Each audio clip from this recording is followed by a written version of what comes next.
Hello and welcome back for part 2 of chemical equilibrium, where today we'll talk about Le Chatelier's principle and how that can help us make predictions in the way equilibrium reactions shift. So when we talk about equilibrium reactions that are happening in the forward direction and the reverse direction, we use Le Chatelier's principle to help predict what kind of things will change the rate of reaction, if the rate will progress, like the forward reaction will happen faster, the reverse reaction will happen faster, until those reactants and products reach equilibrium again. So this talks about Le Chatelier's principle. Says if stress is placed on a system at equilibrium, the equilibrium will shift in the direction that counteracts the stress. So there will be a shift. The forward reaction will speed up or slow down. The reverse reaction will speed up or slow down until those things get back into balance.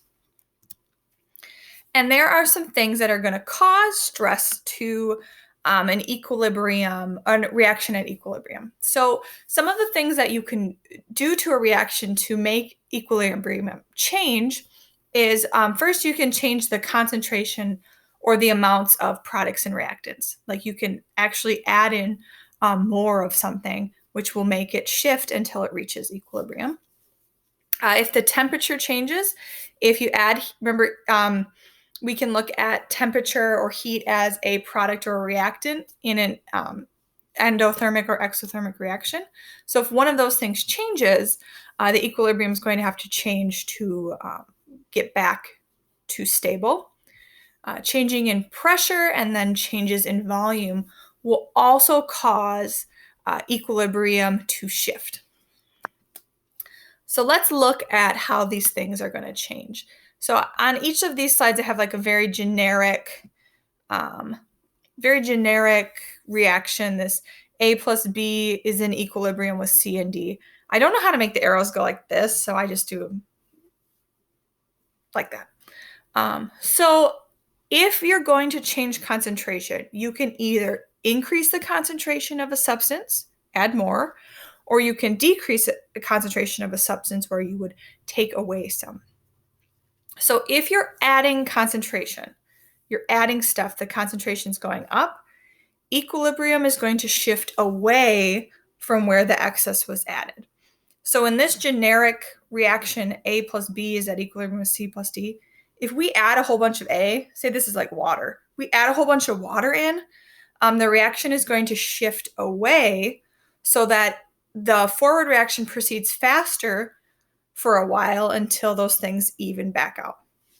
So if I'm adding a whole bunch of A to the equilibrium, this side has to start going faster to make up for the extra so that those things can kind of balance back out and get back to where they're even. So in this example, if I'm adding a bunch of A, my equilibrium is going to shift away. It would shift to the right, where the forward reaction is happening faster. If the concentration is going to decrease, the opposite is going to happen. So if I'm taking away something, I'm going to want to shift the reaction towards that component so that they catch up and equal each other out. So in this reaction, if I take out a bunch of B, like I have like a little pipette and I take out some B, my reaction is going to shift towards where I took out that product so it can replace what I took out. So for this one, if I took out B, equilibrium is going to shift to the left, where the reverse reaction is happening a little bit faster until they balance out.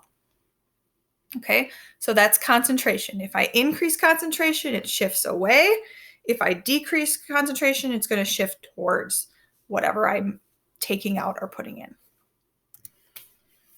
The equilibrium constant, the K value, would not change in this instant. Okay, let's talk about temperature. So temperature, first thing you have to know is temperature a product or reactant? If the equation, if the chemical reaction is endothermic, our heat is a reactant. And if it's exothermic, that is going to be a product. So once you know that, then you just treat it like a concentration, where if you increase it, it would shift away. And if you decrease it, it would shift towards. So for this one, this would be A plus B is an equilibrium with C plus D and heat. So heat is a product. This is showing me an exothermic reaction. And if I increase the temperature of this one, I would make the amount of heat go up. And when I have something go up, I'm going to shift away from it. So this one, if heat goes up, the reaction is going to shift to the left so that they can get back in balance. If I decrease the temperature, it would do exactly the opposite. So once I know the rule, the Chatelier's rule for concentration, then I just apply it to heat, and whatever side heat is on, whatever, is it a product or a reactant, would help me know which way it shifts. So here's an example of an endothermic. If I'm increasing this one, increasing heat, I'm going to shift away. Yeah, this one's the same. Okay. In this instant, K values are going to change depending on exothermic and endothermic. Don't try to memorize this. Just know that they do change. They don't stay the same. Okay, let's talk about pressure. So pressure is going to deal with reactions that, I forgot that video was on there. It's a very nice image of pressure. Sorry, Barbie. So this pressure is going to deal with chemical reactions that have gas involved. So when we talk about pressure, we're talking about the pressure that the gas particles are undergoing. And this one, you're going to have to count moles of gas particles. So it says, if the number of moles of gas changes from the reactant side to the product side, an increased pressure or a decrease in volume causes the equilibrium to shift the direction that gives fewer gas molecules. So looking at this one for an example, if I count the moles of gas on the left side, I have 1 mole here and 3 moles here for a total of 4 moles on the reactant side. And on the product side, I only have 2. There, reactants, products. So if I'm going to increase my pressure, I want to shift to the direction that has fewer moles of gas. So for this one, I'm going to shift towards this 2 moles on the product side because there's less moles over there. And shifting that way will make those come back where they have the same amount of moles on both sides.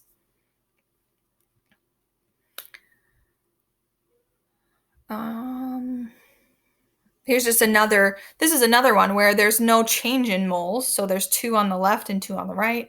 If there's no difference between the number of moles and pressure's increased or decreased, there's just no shift. So this is only going to take place if there's a difference existing at the beginning, where you have a difference in the number of moles at the beginning of the equilibrium reaction. Equilibrium constant would not change for an increase in pressure or an increase in volume. All right, I have this video here, Professor Dave. He does a really good job wrapping up. Sometimes I like to talk and then I like to have someone else wrap up what I said. So I will add a card to the video and I'll also post this on Brightspace so that you can watch Professor Dave give a little wrap up of what I just said. So here's the Chatelier's principle. You can rewatch, rewind, go back, but this is our video lesson for today. So have a great day, everybody. Bye.